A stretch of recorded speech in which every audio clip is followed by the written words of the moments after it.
Anti-Düring. Introdução. Capítulo 2. O que promete o Sr. Düring? As obras do Sr. Düring, que devemos por ora tomar em consideração para nossa análise, são Curso de Filosofia, Curso de Economia Política e Social e a História Crítica da Economia Política e do Socialismo. No momento, interessa-nos principalmente a primeira das obras por nós citadas. Já na primeira página, o Sr. Düring se nos anuncia como o homem que se outorga a representação desse poder, isto é, a filosofia, em sua época e em todo o seu desenvolvimento próximo previsível, ou, por outras palavras, declara-se como o único filósofo verdadeiro dos tempos presentes e de um futuro previsível. Quem dele se afasta, saiba que se afasta da verdade. Não é o Sr. Düring o primeiro que assim raciocina a seu próprio respeito, mas, excluindo-se Richard Wagner, é o primeiro que o afirma com tranquilidade. E tenha-se em conta que a verdade que ele possui não é uma verdade como outra qualquer, mas uma verdade definitiva e sem apelação. A filosofia do Sr. Düring é a filosofia natural ou a filosofia da realidade. A realidade apresenta-se nela de modo que exclui toda quimera de representação sonhadora e subjetivamente limitada do mundo. Esta filosofia está, pois, construída de tal modo que transporta seu autor por cima das fronteiras, acima de sua limitação pessoal e subjetiva, de modo que nem ele próprio o negará.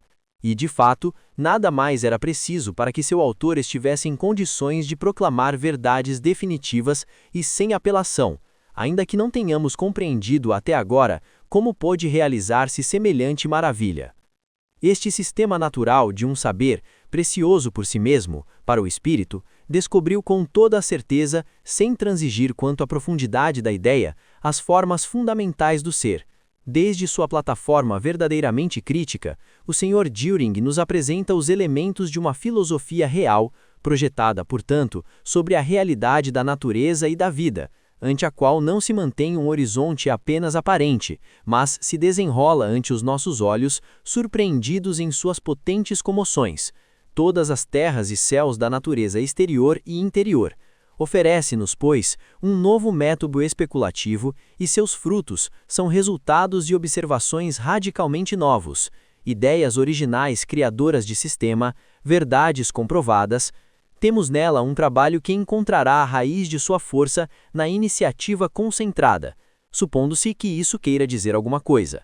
Uma investigação que desce até as raízes, uma ciência radical, uma concepção rigorosamente científica das coisas e dos homens, um trabalho especulativo que penetra em todos os aspectos e modalidades das coisas, um esboço criativo das hipóteses e consequências domináveis pelo pensamento, o absolutamente fundamental.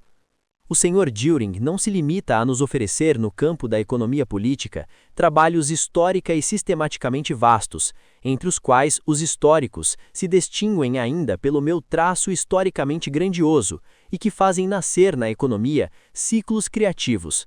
Além disso, termina suas investigações com um plano socialista completo, pessoal, perfeitamente desenvolvido da sociedade do futuro, plano que é o resultado prático de uma teoria clara que se aprofunda até as últimas raízes e, portanto, compartilha da infalibilidade e da virtude de santificação universal que é o atributo da filosofia düringiana, pois, só sob a forma socialista por mim desenvolvida em meu curso de Economia Política e Social, pode uma autêntica propriedade ocupar o posto dessa propriedade aparente e provisória conquistada pela violência. Já sabe o futuro que, quer deseje ou não, terá que basear-se forçosamente nessa concepção. Nada nos custaria aumentar essa coleção de elogios dedicados pelo Sr. Düring ao Sr. Düring, mas cremos bastar o que já dissemos para que o leitor tenha algumas dúvidas sobre um fato de ter realmente diante de si um filósofo ou não. Rogamos ao leitor que reserve sua opinião até conhecer mais de perto o prometido radicalismo. Se apresentamos todo esse florilégio, é porque queríamos simplesmente demonstrar não se tratar de um filósofo e socialista vulgar, desses que se limitam a formular suas ideias, deixando que os outros julguem de seu valor, mas de um ser verdadeiramente extraordinário que afirma possuir a mesma infalibilidade do Papa, e cuja doutrina de virtude universalmente santificadora deve ser aceita, sem discussão, se não se quiserem incorrer na mais horrenda das heresias. Não se trata absolutamente de um desses trabalhos que enchem e superlotam as literaturas socialistas de todos os países, e ultimamente também da Alemanha, de um desses trabalhos que as pessoas de diversos níveis procuram com a maior sinceridade para alcançar conclusões claras sobre os problemas para cuja solução lhes falta, em maior ou menor quantidade, dados e conhecimentos, mas nos quais, apesar de seus defeitos científicos ou literários, merece sempre ser tomada em conta a boa vontade socialista. Nada disso. O Sr. Dühring apresenta-nos doutrinas que ele mesmo proclama verdades definitivas e inapeláveis, e, portanto, de antemão excluem como falsas todas as opiniões diversas. E não só possui a verdade exclusiva, como também possui o único método rigorosamente científico para investigá-la, método perto do qual empalecem como falhos de seriedade científica todos os outros.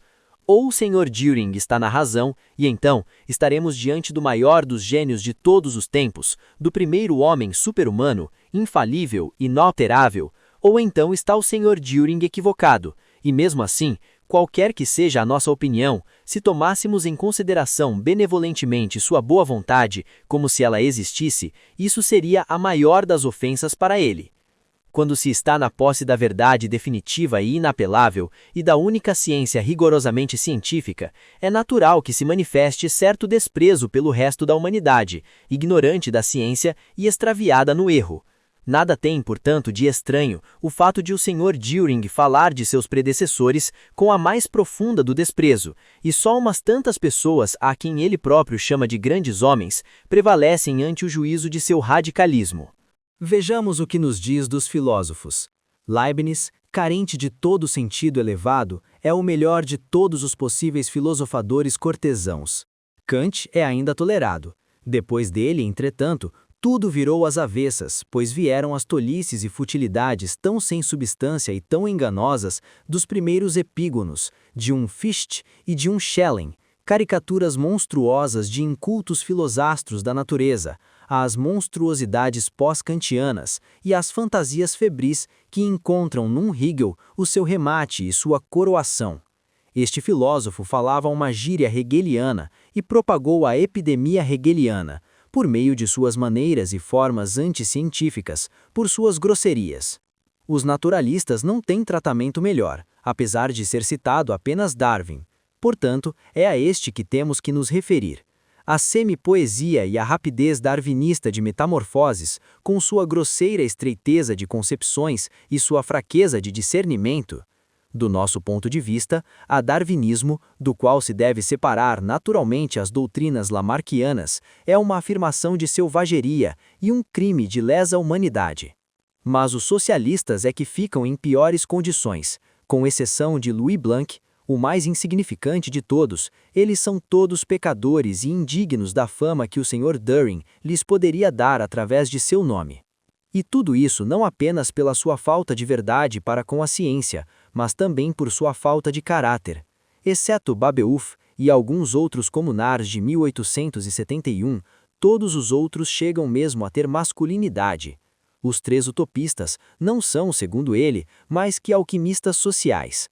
Unicamente Saint-Simon consegue um tratamento bastante passável, uma vez que só lhe é reprovado o exagero, considerando-se caridosamente a enfermidade de megalomania religiosa de que padecia. Mas ao chegar a Fourier, o Sr. Dühring perde a paciência, pois Fourier descobriu todos os elementos da loucura, ideias que deviam estar naturalmente num manicômio, dramas mais disparatados, criaturas loucas, o inegavelmente perturbado Fourier, essa cabecinha infantil, esse idiota, nem sequer era socialista. O seu palavreado nada tinha a ver com o socialismo racional, era simplesmente um aborto trabalhado pelo padrão da vida vulgar. E, finalmente, há aqueles a quem não bastam essas manifestações, as de Fourier sobre Newton, para que se convençam de que no nome de Fourier e em todo o fourierismo, só a primeira sílaba, fou, em francês, significa louco, encerra certa verdade, merecem ser incluídos por sua vez em qualquer uma das categorias de idiotismo. E por fim ficamos sabendo que Robert Owen tinha ideias pobres e mesquinhas, sua mentalidade tão grosseira no que se refere ao terreno moral, alguns lugares comuns degenerados em ideias confusas, talento de observação absurdo e torpe. O processo mental de Owen não merece sequer o tempo que se gasta com uma crítica séria. A sua vaidade, etc, etc. O Sr. During classifica os utopistas divertindo-se com seus nomes com este desperdício de humor. Saint-Simon, saint, santo, Fourier, fou, louco, Enfantin, enfant, criança, só lhe faltou acrescentar Owen, O-V, O, dor, em alemão, encerrando um período bastante considerável da história do socialismo com uma piada, em 4 letras, e quem se atrever a pôr isso em dúvida, merece ser incluído em qualquer uma das categorias de idiotismo. Dos julgamentos que Düring faz dos socialistas posteriores, limitaremo-nos a destacar, devido à sua brevidade, os que faz sobre Lassalle e Marx. Lassalle. Ensaios de vulgarização pedantes e pegajosos, excessos escolásticos, uma mistura monstruosa de teorias gerais e de detalhes mesquinhos, superstição hegeliana absurda e deforme, exemplo repulsivo, limitação, envaidecimento jactancioso com a mais banal mediocridade, nosso herói judeu, panfletista, ordinário, uma concepção da vida e do mundo absolutamente insustentáveis. Marx. Estreiteza de concepções, seus trabalhos e suas conclusões são falhos por si mesmos, isto é, do ponto de vista teoria pura, do valor permanente, são indiferentes para o nosso objeto, a história crítica do socialismo. E no que se refere à história geral sobre as correntes do espírito, pode-se tomá-lo em consideração no máximo como um sintoma da influência atingida por um ramo de escolastismo sectário moderno. Impotência e incapacidade de concentração e ordenação, deformação de pensamento e de estilo, maneiras de linguagem pouco dignas de vaidade anglicana, engano, concepções áridas que na realidade nada mais são do que rimas bastardas da fantasia histórica e lógica, processos desonestos, vaidade pessoal, maneiras insolentes, impertinências, frasezinhas engenhosas e tolices, erudição mesquinha, um retrogrado na filosofia e na ciência. E assim por diante, pois o que dissemos, apesar de suficiente, nada mais é do que um florilejo bastante superficial tirado dos jardins do Sr. Düring.